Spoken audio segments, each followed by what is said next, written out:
అందరికీ శ్రీరామనవమి శుభాకాంక్షలు.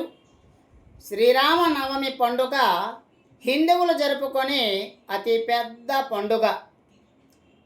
ఉగాది తరువాత వచ్చే మరో పెద్ద పండుగే శ్రీరామనవమి.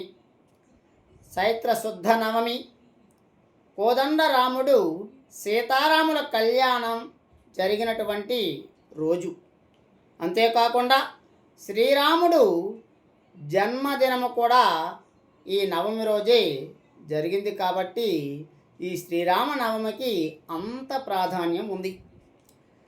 శ్రీరామనవమి ప్రాముఖ్యత ఏమిటంటే విష్ణువు 7వ అవతారమైనటువంటి శ్రీరాముడు ఈ రోజున జన్మించాడు.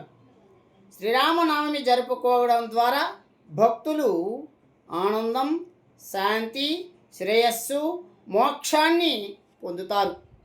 ఈ పండుగ మనకు సత్యం, న్యాయం, కర్తవ్యం మరియు కుటుంబం పట్ల భక్తిని కూడా బోధిస్తుంది. శ్రీరామ రామ రామేతి రమే రామే మనోరమే సహస్రనామ తత్తుల్యం రామనామ వరాననే. శ్రీరామ రామ రామేతి రమే రామే మనోరమే సహస్రనామ తత్తుల్యం రామనామ వరాననే అనే ఈ తారక మంత్రాన్ని స్మరించడం ద్వారా చాలా విషయాలు, చాలా జ్ఞానం మనకి కలుగుతుంది. ఈ శ్లోకాన్ని 3 సార్లు జపించడం ద్వారా విష్ణు సహస్రనామ పారాయణ ఫలితం లభిస్తుందని శ్రీరాముడి జన్మదినం రోజున